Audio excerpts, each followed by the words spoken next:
Are you struggling to make profits trading cryptocurrencies and tired of wasting money on trading classes that don't deliver results? We've got a solution for you. Our trading AI has been developed by a seasoned trader from Switzerland and has been tested over years to help you make successful trades. All you need to do is sign up with Bybit using the link below, and you'll receive free money on your first deposit as well as reduced trading fees. Once you're set up, you can effortlessly copy the trading bots with just one click. Our AI currently has a 100% win rate and generates over 15% ROI per month, and we're confident you'll see the results for yourself. Don't believe us? Try it out for free by following the links in the description and see for yourself. Sign up now and take your trading game to the next level. We have been hearing a story that huge banks and other powerful organizations intend to destroy the Bitcoin industry for some time. In this video, I want to offer a refutation of that notion and discuss some stunning new information that JP Morgan recently gave us on their connections to the Ripple and XRP companies. We'll talk about that in this video, and then I'll show you a startling video that will demonstrate just how much these large banks genuinely need cryptocurrency. We are living through a time when they are trying to take over as much of the industry as they can. At the very end of the video, I also want to share with you some very exciting new information about John Deaton. It appears like he may be asked to testify before a congressional committee. Be sure to stay for that, it's quite exciting. That will directly contradict the story that has been going around that huge banks and other major institutions want to put an end to cryptocurrency. I want to really explain to you guys why I don't think these large banks and big organizations will be able to destroy the cryptocurrency industry, and more importantly, why they won't be able to create it themselves after I finish this video, as it will serve as a solid foundation for what we will discuss later in this video. I want to start off by doing more than just showing you this film. It will also demonstrate that these large banks and other institutions are keeping a close eye on this sector because it will be crucial to their continued survival. When you carefully hear this, we'll break it down. Massive changes are also about to occur in the $23 trillion plus financial industry. In the upcoming months, many of the well-known legacy banks that you may even have money in, including Bank of America, Chase City, and Wells Fargo, are about to be completely redone by a new technology called fintech, which is short for financial technology. Central banks all over the world are preparing to go digital. Yes, is that what you ask? What does that entail specifically for the banks and for you and me? In essence, it means that the role of our banks is about to change. Changing the signs at the locations of your banks is unlikely to make people suspicious. Yet, based on my sources, the Federal Reserve will soon own every bank, even your neighborhood branch. It will only function as a licensee of the federal. In other words, only a small percentage of Americans are even aware that the banking infrastructure is being completely rebuilt. A once-in-a-generation opportunity to make money by investing in the businesses that are developing the infrastructure for this significant transformation is just around the corner. To put it simply, the $23 trillion old guard banking sector is undergoing a change due to financial technology. As you can see, over the past 3 years, to put it simply, financial technology is changing the $23 trillion old guard banking sector. Rates the beginning stages of this significant distortion. It's incredible. Why aren't we informed of this change in the news? To be honest, this feels like it belongs on the first page. Totally concur. But keep in mind that Wall Street and the central banks want to hide this transition for as long as they can, presumably so they can be the ones to capitalize on it first. And to prevent panic, when Americans learn about this reset, it will come as a tremendous shock. Because of this, the general public won't learn anything about the tale until almost everyone is aware of it. By that time, it will be too late. Yes, the profits will be gone, as is the case with any investment that changes the course of history. Hence, if you're going to invest, I urge you to do it immediately. And in the middle of it all, I discovered a modest business. They are constructing the link between the traditional banking industry and the new financial system.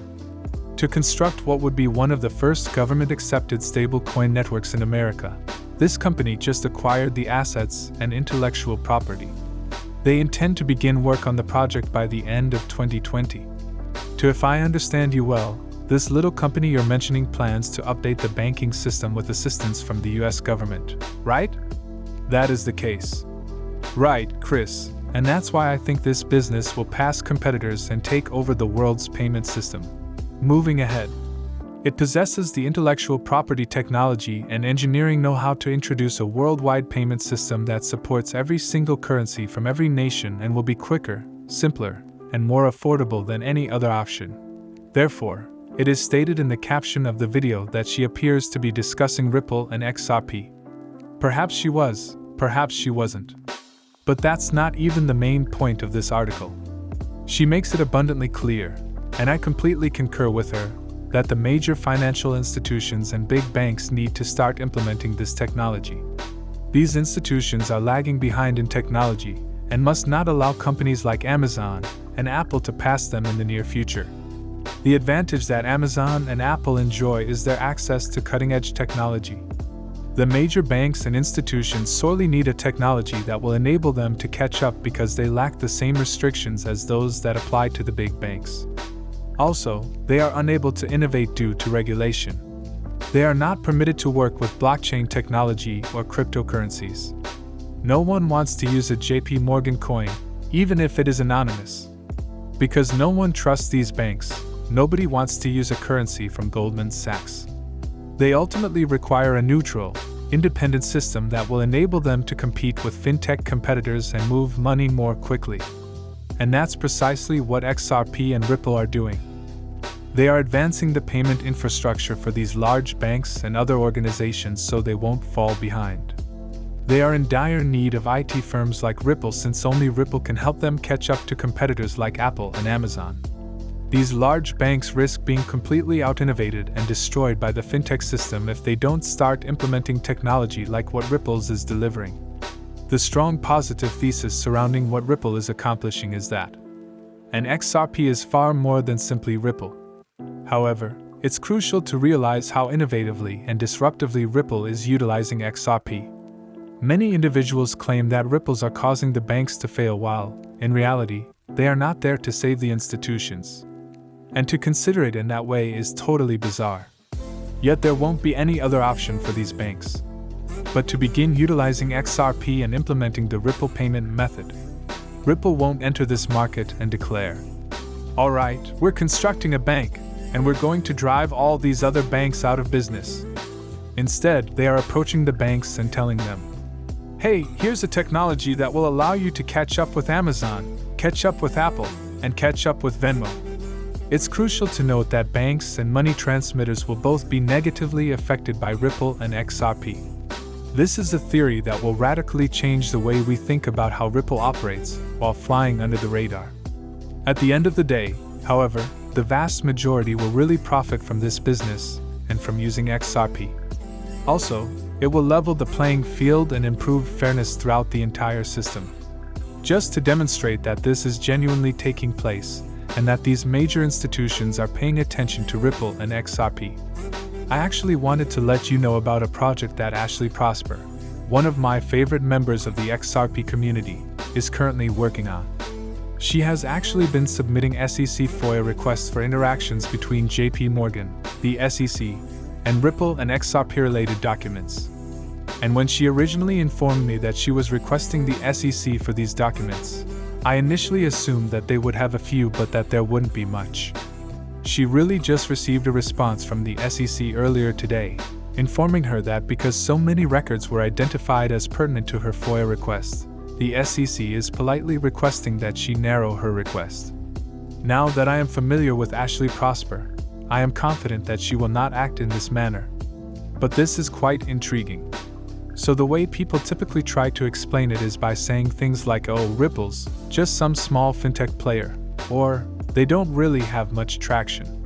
The SEC and JP Morgan have been in contact so frequently in the meantime that they are unwilling to even give Ashley Prosper access to the majority of the documents. With what JP Morgan is doing and what Ripple's might do to disrupt their company, there seems to be a lot of worry. As I have stated, some banks would suffer as a result of Ripple's growth, and JP Morgan may be one of them. Or it can be for something entirely else. But the fact that one of the biggest banks in the world communicates with a little fintech firm like Ripple so frequently demonstrates that there is much more to this business than most people realize. I'll keep you all updated on the results of this situation. But it's clear from this that what we're dealing with XRP and Ripple is much more than most people realize. We are going to completely alter our financial system thanks to this business and this digital asset. And I believe that we are far closer than most people realize. I want to wrap up this video by sharing some extremely great news with you. It appears to be John D. He could genuinely be giving testimony regarding digital assets before the Senate. Now, let me tell you right now, the SEC wants absolutely nothing to do with John D. So this would be fantastic.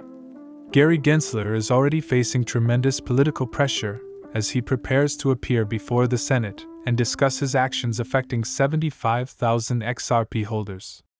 No one is more of an absolute expert when it comes to discussing cryptocurrencies than John D. He is also very well spoken and has a knack for taking on opponents and making his points clear, as when he discusses how the SEC has harmed XRP holders. He simply conveys things in such a compelling, reliable, and significant manner. I truly hope John Deaton gets to speak before this thing because it will have such an impact if he can show our government how badly the SEC is hurting investors like you and me. John Deaton was expressly instructed by the senator to message him. Hence, I sincerely hope it will happen. If it does take place. It appears that it will actually happen on April 4th, which is tomorrow, if I'm not mistaken. So let's continue to monitor this. I wish John D. and I were up there. I would adore hearing him dismantle Gary Gensler in front of the Senate. But let me tell you, Bitcoin really can be a bipartisan issue, and if they listened to John T. and talked for just 15 minutes, even the most ardent SEC critics would change their minds. I hope you enjoyed this update, people. Please remember to like and subscribe if you did. For the time being, it truly means a lot.